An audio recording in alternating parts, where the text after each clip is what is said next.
जनता का यहाँ पर जोश भी काफी हाई है, लेकिन ये बताइए कि क्या इंडिया गठबंधन भी उसी के सहारे है कि गांधी परिवार के चेहरे मैदान में उतरे तो कोई बात बने? एक मिनट, शांत रहिए, शांत रहिए, सवाल सुनने दीजिए। गांधी परिवार के चेहरों पर ही आपकी भी नजर है क्या?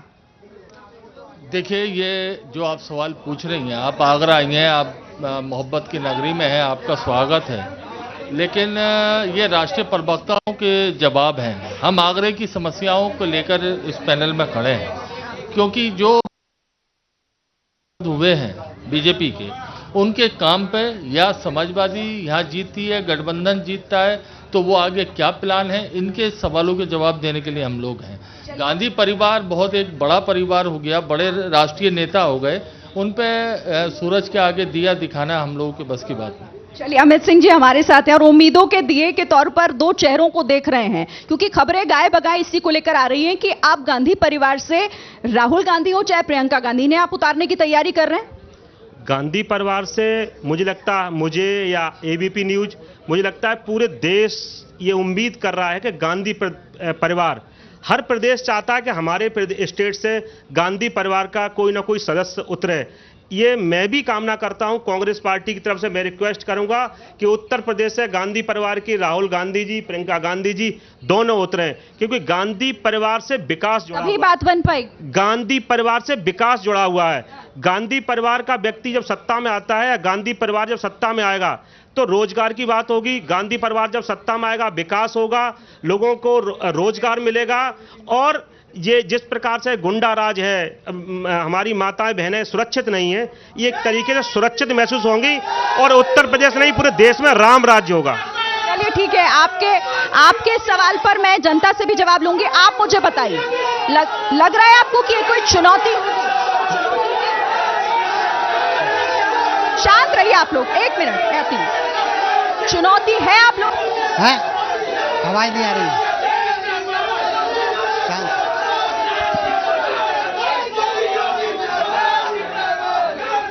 क्या कह? चुनौती है, लगता है आपको चुनौती? आगरा में किसी भी तरह की चुनौती नहीं है। दोनों सीट हम प्रचंड बहुमत से जीतेंगे और ईडी गठबंधन है, ये कहीं पर भी लग नहीं रहा है हमारे साथ। तो आप नहीं तो कुछ दिन की खुशी है, मनाने दीजिए साथियों को। बाकी का 7 मई का चुनाव है, उसके बाद हम पता चल जाएगा। यहाँ कोई भी दोनों सीटों पर कोई मुकाबला नहीं है। एनडीए गठबंधन भारतीय जनता पार्टी के दोनों प्रत्याशी प्रचंड बहुमत से जीतेंगे, ये मेरा वादा है। अच्छा, ऐसा अगर होता है, प्रियंका गांधी और राहुल गांधी अगर चुनाव मैदान में आ गए, तो जो 400 पार का आपका नारा है उसमें से इनमारी तो नहीं हो जाएगी? ऐसा तो नहीं कि वो सिर्फ ख्वाब ही रह जाएगी? उम्मीद सिर्फ परिवारवाद की कर सकते हैं, परिवारवाद की उम्मीद कर सकते हैं। चाहे अखिलेश यादव परिवारवाद अभी पूरा उत्तर प्रदेश में जमाए हुए हैं। बीवी भी, पत्नी भी चुनाव लड़ेंगी, चाचा भी चुनाव लड़ेंगे, भैया भी चुनाव लड़ेंगे। परिवारवाद की पहली परिकल्पना समाजवादी। और दूसरा, अगर गांधी परिवार है तो गांधी परिवार किसी दलित को ऊपर आगे क्यों नहीं लाता, किसी नीचे के राजनेता है उनको आगे क्यों नहीं बढ़ाता? गांधी परिवार के परिवारवाद की पराकाष्ठा इस देश के परिवारवाद की नींव गांधी परिवार ने रखी है और परिवारवाद को तोड़कर किसी ने सेवा से संकल्प किया। अगर ठीक है, आप परिवारवाद का आरोप लगा रहे हैं, लेकिन अगर ये परिवार उतरता है मैदान में तो चुनौती मानते हैं आप लोग? कोई चुनौती नहीं। अमेठी से वायनाड तक दौड़ा है, अमेठी से वायनाड तक का सफर तय करा है और फिर आएंगे तो वायनाड से भी बिहारी कर देंगे। ये भारतीय जनता पार्टी के कार्यकर्ताओं के दम पर क्या है।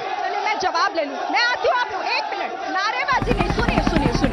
देखिए, नारेबाजी नहीं, नारेबाजी नहीं, नारेबाजी नहीं, ये कोई चुनाव का मंच नहीं है। बात समझिए इसे। आपके सवाल तभी हो पाएंगे जब ये लोग सुनेंगे। सुन लीजिए, आप बताइए। वो कह रहे हैं कि परिवारवाद से ऊपर नहीं उठ पाएंगे आप। गांधी परिवार ने इस देश के लिए कुर्बानी दी है, आजादी से लेकर अभी तक। मुझे लगता है कुर्बानी देना बच्चों का खेल नहीं है। और परिवारवाद की बात कर रहे हैं तो मुझे लगता है ये अमित जैसा की बात कर रहे हैं। अगर परिवारवाद की बात कर रहे हैं तो मुझे लगता है पंकज सिंह की बात कर रहे हैं। परिवारवाद की बात कर रहे हैं तो मुझे लगता है राजवीर सिंह की बात कर रहे हैं। परिवारवाद की बात कर रहे हैं तो मुझे लगता है ज्योतिरादित्य सिंधिया की बात कर रहे हैं। परिवारवाद की बात अगर करनी है तो रमन सिंह से कर रहे हैं। ये है परिवारवाद। कांग्रेस पार्टी कुर्बानी देना जानती है और इस देश के लिए कुर्बानी दी है। कांग्रेस पार्टी ने इस देश में विकास किया है, चाहे भाखड़ा नंदर बांध हो, चाहे आईआईटी आईआईएम हो। कांग्रेस पार्टी ने शिक्षा और स्वास्थ्य पे विकसित देश में शिक्षा और स्वास्थ्य जैसी चीजें सड़क लेके आई है। अगर ऐसा है, एक मिनट, अगर ऐसा है तो फिर ना तो संसद जो यहाँ पर लोकसभा की सीट है, एक मिनट मैं आती हूँ, रुक जाइए प्लीज।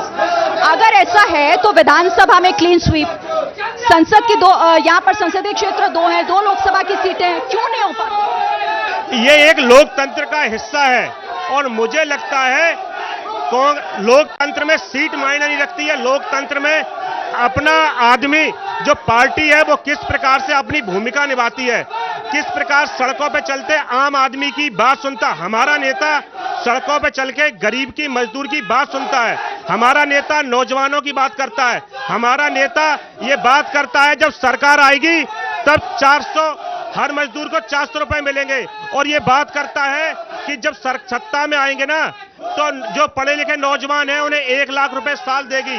और हमारा नेता ये बात करता है जब सत्ता में आएंगे ना तब एक जो वरिष्ठ महिला है उसको 1 लाख रुपए साल पे देंगे, और कांग्रेस जब सत्ता में आएगी ना तो 450 रुपए का गैस सिलेंडर देगी।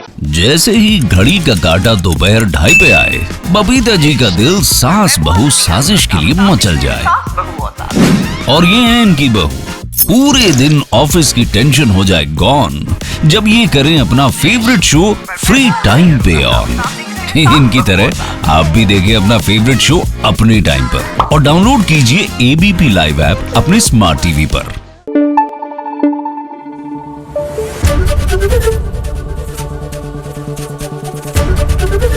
एबीपी न्यूज आपको रखे आगे।